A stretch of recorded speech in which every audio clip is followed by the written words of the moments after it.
Work it, Yahweh. Good morning to all of you out in cyberspace who have tuned in to be illuminated.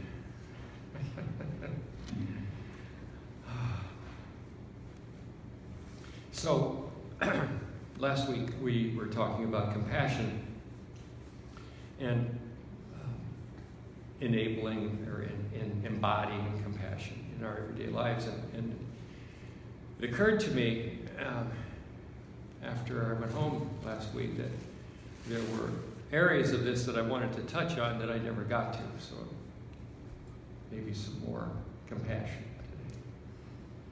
Kuan Yin visited me in my dreams and said, I'm going to smack you 10,000 times. And I can do it because I have 10,000 arms. If you don't talk more about compassion. There's a bit of neuroscience to compassion. The studies have shown that almost all of us, have a natural propensity toward the desire to alleviate suffering in others. When we witness suffering in an animal, in another human, even in plants, when we witness suffering, there's an innate, nearly universal drive in us to do what we can, a desire to alleviate that suffering. And you've all felt it. Think about it. When you've seen suffering, you've had this almost a compulsion to want to do something about it. And so that's a natural tendency, but as humans, we have the capacity to transform that innate desire into several different modes of operation in the world. And the one that certainly has infected me much of my life, and I know it has infected others in here, is the manifestation of that we call moral outrage. Anybody here ever experienced moral outrage? The Buddhists say moral outrage is the combination of two mental emotional states: anger and disgust. We combine anger and disgust, we get what we call moral outrage. And certainly, as it says in Ecclesiastes, there is a season for everything. But the problem, the neuroscientists tell us, is if we walk around in a state of moral outrage a good deal of the time, we're poisoning ourselves. And so that manifestation of our natural tendency to compassion has a place, but it needs to be, we must needs be selective in the manifestation of that particular. We can save that up for the big stuff.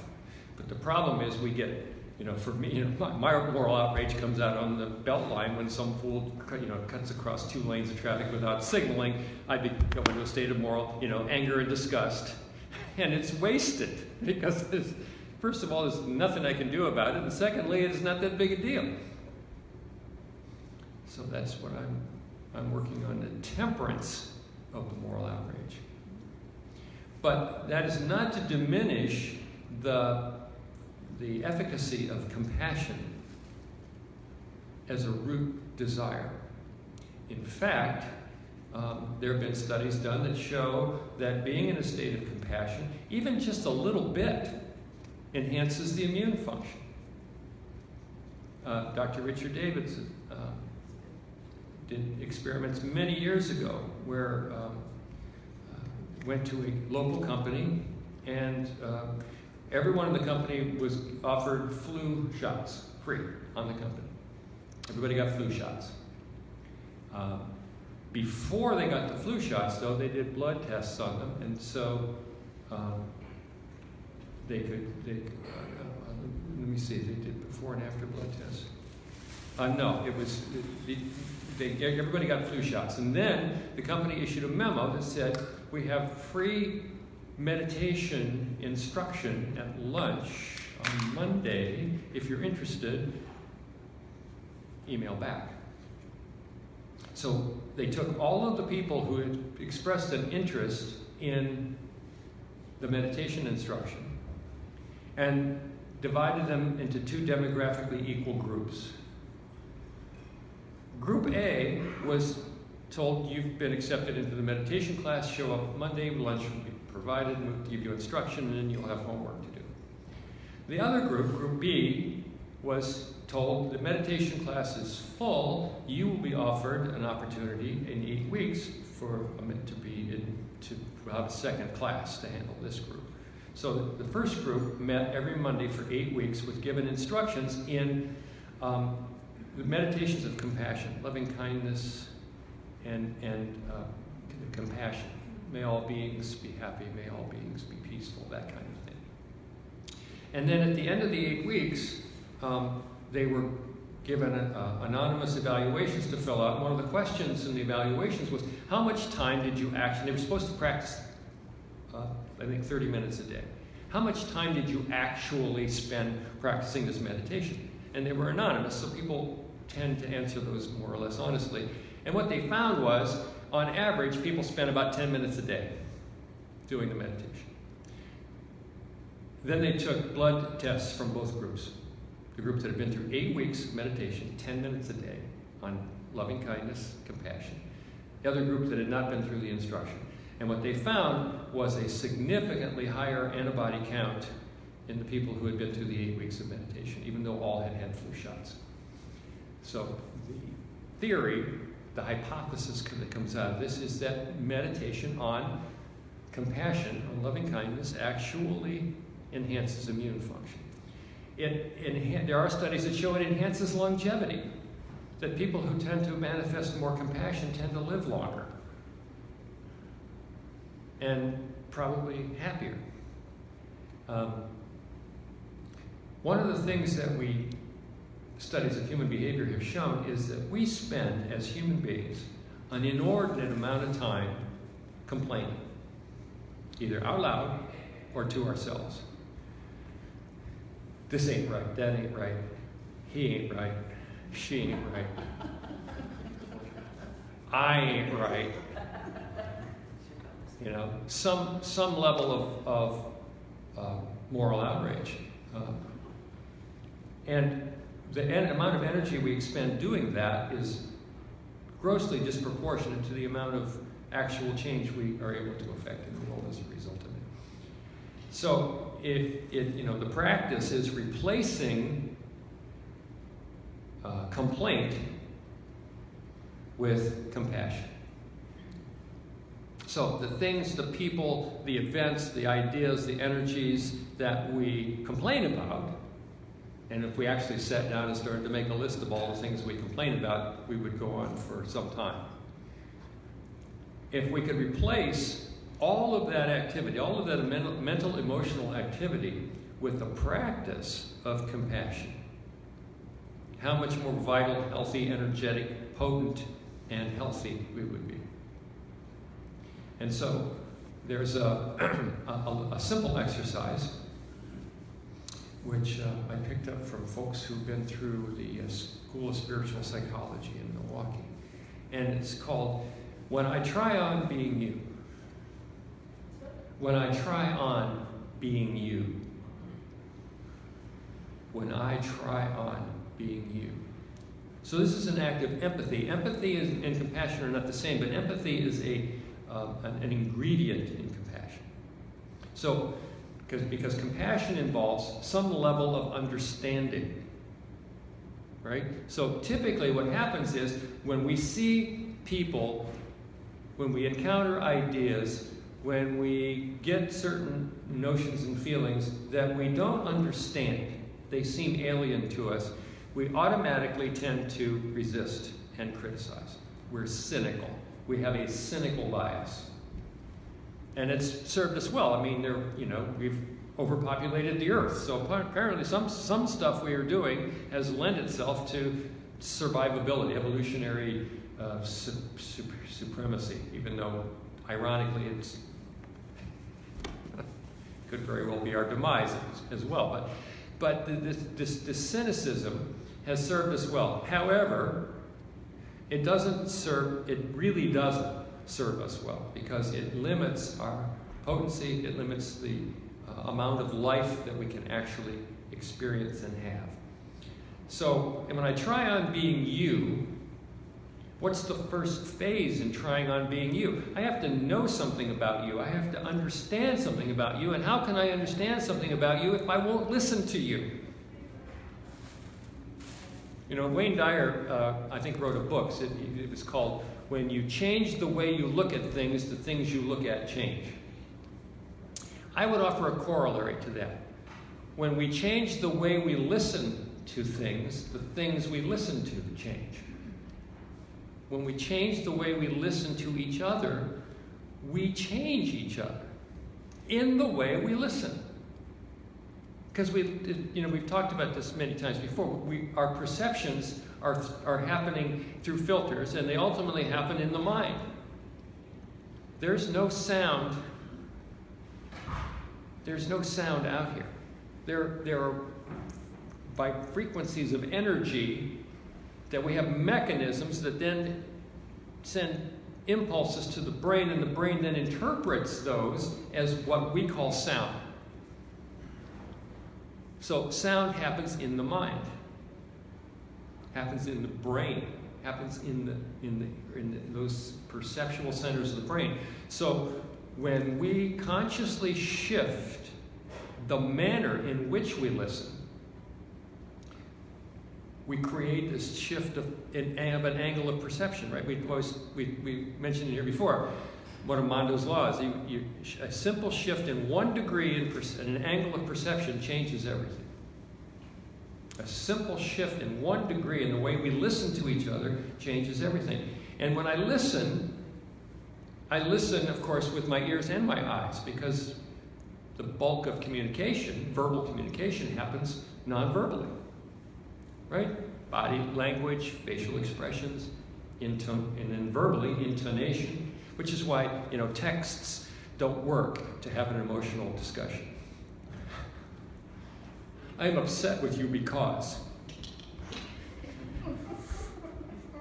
What? How could you say that? We're getting like 7% of our communications from the actual words. And that's interpreted. That's the meaning we give to the words, because words inherently have no meaning. They're just sounds. Prosperity is no different than it's just we've assigned a certain meaning to those syllables and no meaning to the other syllables. But they're all just syllables. So again, happening in the mind. So when we listen with an intention to hear behind the words, beyond the words, deeper than the words. When I say to you, how's it going? And you say, all right, how are you doing today? And you say, I'm okay. That can mean a lot of things. It can mean awful, but I'm not going to want to talk about it. It can mean, okay, just pretty neutral. Or for some people, that could be great. Okay, I'm okay.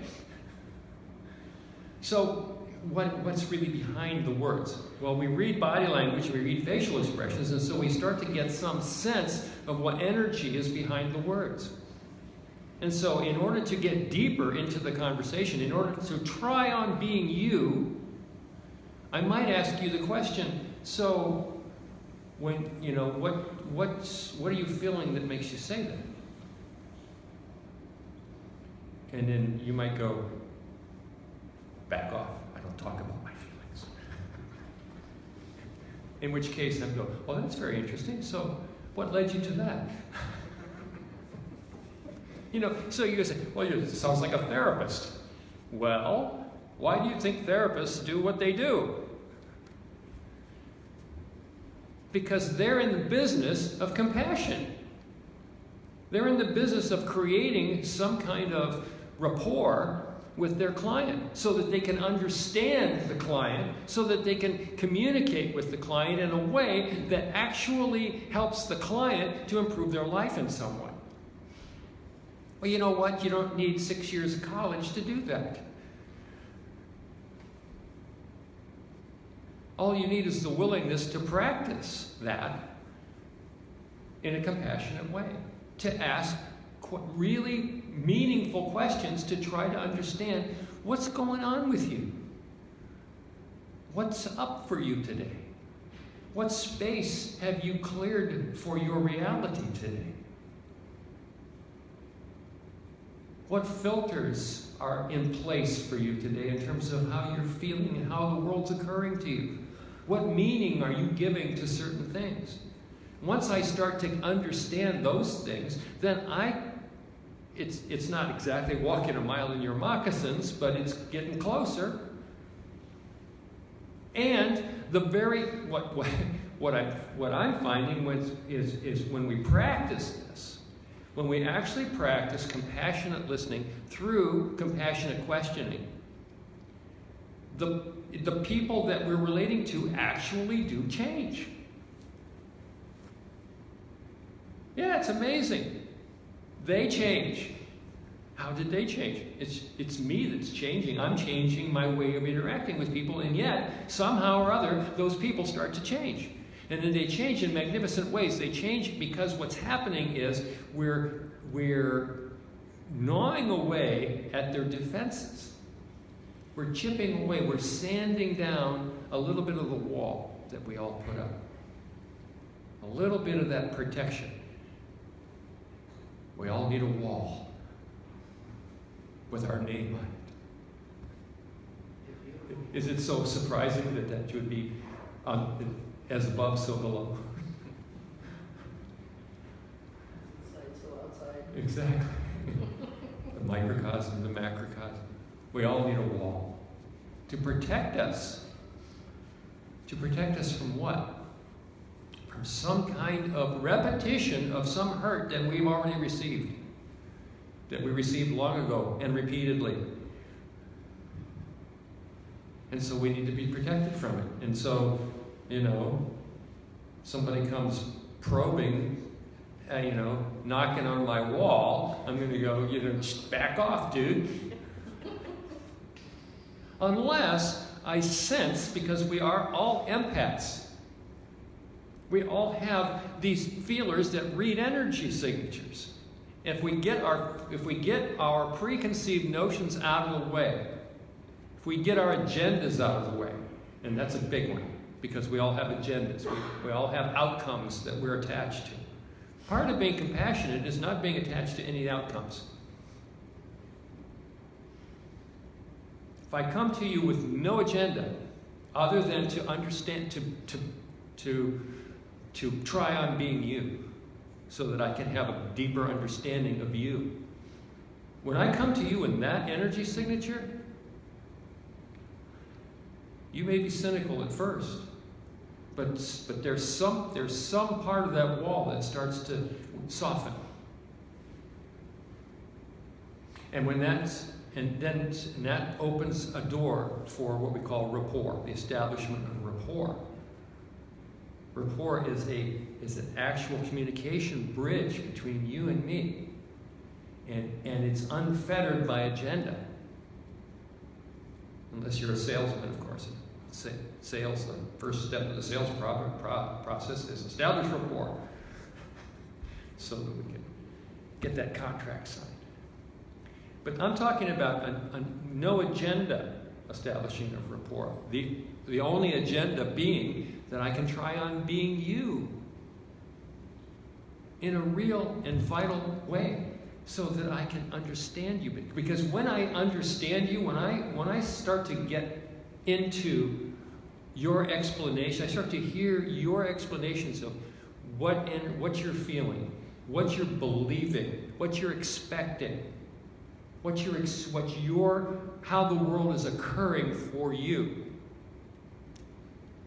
Then I get this, there's this bonding that happens. Because, you've heard the theory we're all connected, right? We're all one. And it's true. But that's so far embedded behind all of this individuation that we all the processes of individuation that we go through to express this unique personality, that it becomes invisible to us, unperceptible, imperceptible. But once we start down this path of compassionate listening, compassionate dialogue, and taking a true interest in each other, and without agenda, then that oneness, that unity of humanness, of sentience, starts to come into focus. We can experience it. And when we've created that bridge, if I experience it, then you start to experience it. And then maybe you'll start to try on being me. God forbid. You poor bastards. You're so tall. I'm so tall. So this is the process. This is the process by which the world heals. If we have a dis-ease, on this planet, part of it is our disconnection from nature. But also part of it is our disconnection from each other, our sense of isolation. That is the dis-ease we all carry, this sense of isolation. You got to walk that lonesome valley. You got to walk it by yourself. Ain't nobody else can walk it for you. You got to walk it by yourself.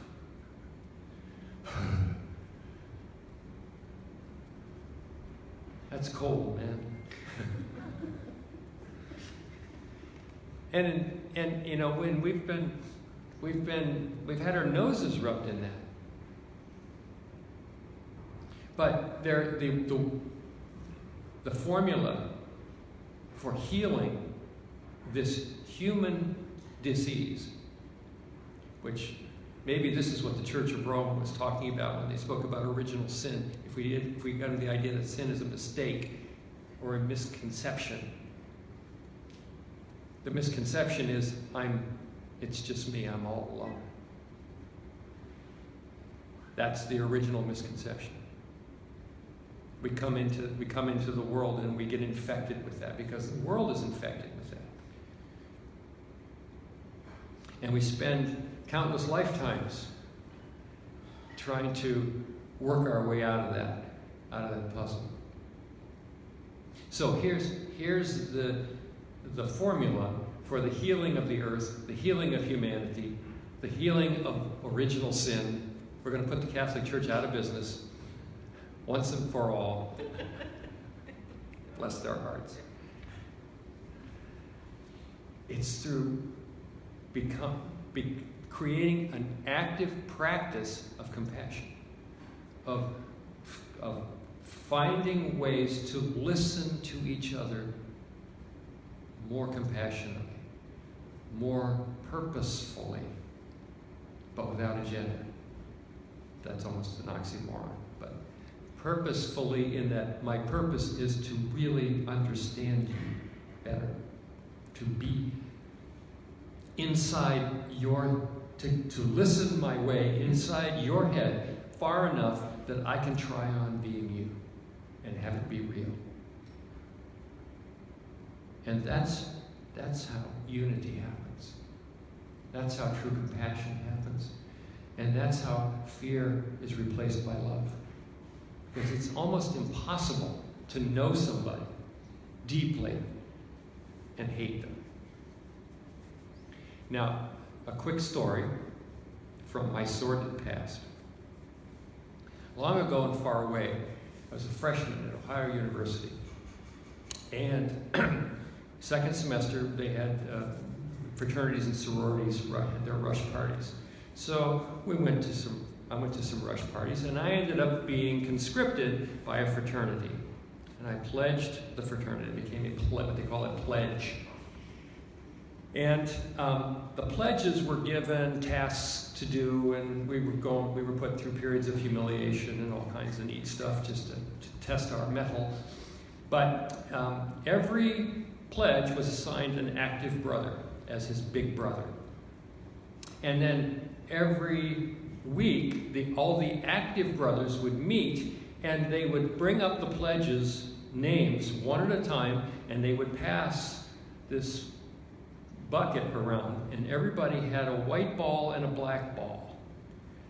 And most often they would put the white ball in the bucket, because if any active brother put a black ball in the bucket, when that pledge's name came up, that pledge was eliminated from the pledge class. Ousted, banished, shamed forever. Well, some of you know me well enough to know that sometimes I have what they would call a smart-ass lip. So apparently something I said got under the skin of one of the active brothers, who I don't remember ever having a conversation with, but apparently it became known to my big brother that this guy was planning on putting the black ball in the bucket when my name came up at the next meeting. And so, being a good big brother, he did the logical thing. He put together a team of active brothers, and they staged a dual kidnapping in the middle of the night. They kidnapped me, and they kidnapped this active brother that was about to blackball me. Now, this fella wore thick glasses, so they bound and gagged us, threw us in the back of this car, drove us out. Athens, Ohio is in the middle of nowhere. It's surrounded by mountains and woods. They drove us out to the middle of nowhere at 2 o'clock in the morning and dumped us off. Now, they unbound us, but they took his glasses. And without his glasses, he was nearly blind. So here we were, the two of us, now alone, out in the wilderness, in the middle of the night, and he's half blind. So it took us about 4.5 hours to walk back to town. We got there just in time for the sunrise, as I remember. But by the time we got back to town, guess what had happened to his attitude? There was no black ball. Because by the time we got back to town, first of all, he had to rely on me. And then he got to, because we were sharing this stressful experience, there was a bonding that took place. We got to try on being each other. We shared each other's suffering. And we shared each other's fear. We shared each other's emotion.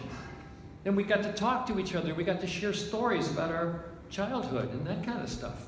So by the time we got back to town, 4.5 hours later, whatever hostility this brother was carrying about me had melted away. And it wasn't because I'm so damn charming, I can assure you. It was because there was some honest, compassionate listening going on, because we were sharing a stressful situation. And I've used this in organizational development work, where you've got work groups, where you've got two people in the work group that cannot even speak to each other. There's so much hostility there. And so the suggestion is assign them, put them together on a task that's particularly daunting. Give them a time limit, but put a reward out at the end. And see if the incentive of the reward and the completion of the task doesn't get them to find a way to work together. And it doesn't always work, but more often than not it does. So all of this is pointing to the same formula. When I try on being you, and I don't, without a desire to heal you, fix you, manipulate you, achieve some kind of outcome with or for you. Just a pure and honest curiosity. I just really like to know you better. I mean, and I don't have to even say that, because that's scary. That's like somebody knocking at the wall. What do you mean you want to know me? But what do you want? No, just, okay, when I listen to you, now I'm going to ask questions that try to get behind what caused you to say what you said. I mean, without obviously sounding like a therapist, right? But just, it occurs to me that I don't know, was there did you have some bad experience before in a similar situation? Ask those open-ended questions to get people to get deeper into what they're feeling, and again, as the way I like to express it, is the way life is occurring for them. Because life occurs differently for each of us, depending on the experiences we've had and the meaning we've given to those experiences. Because we are meaning-making machines. We assign meaning to everything. Even if I said, if I could say that over and over again, pretty soon you'd start to give that some meaning. Oh, that's Gene's quirk. That's Gene's whatever. You'll start to give it a meaning because that's what we do. But often the meaning we assign things it's almost random. Or, if not random, it's completely filtered through the meanings we've already assigned to other things in our lives. Which is why it's so difficult for us to assimilate new information. Because we're a walking set of concepts about reality. And part of the concretized concept of reality that I have is who you are. And who you are. And who you are. And you have it about me. But none of those are true. They're only partially true in some way.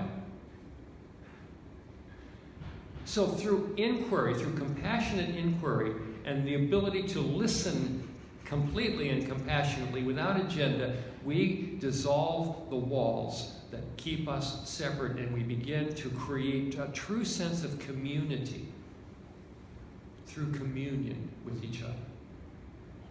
This is possible. This is doable. Practice it. Try it out. I could be crazy. This could be completely BS. But at least I'm asking you to try it out. Try it out on one person. One person. It doesn't even have to be somebody with whom you have difficulty getting along. It could be somebody you get along with beautifully. But wherever you feel safe doing it, try it out and see if you don't start to perceive changes in the way that person occurs for you. And if those changes aren't positive.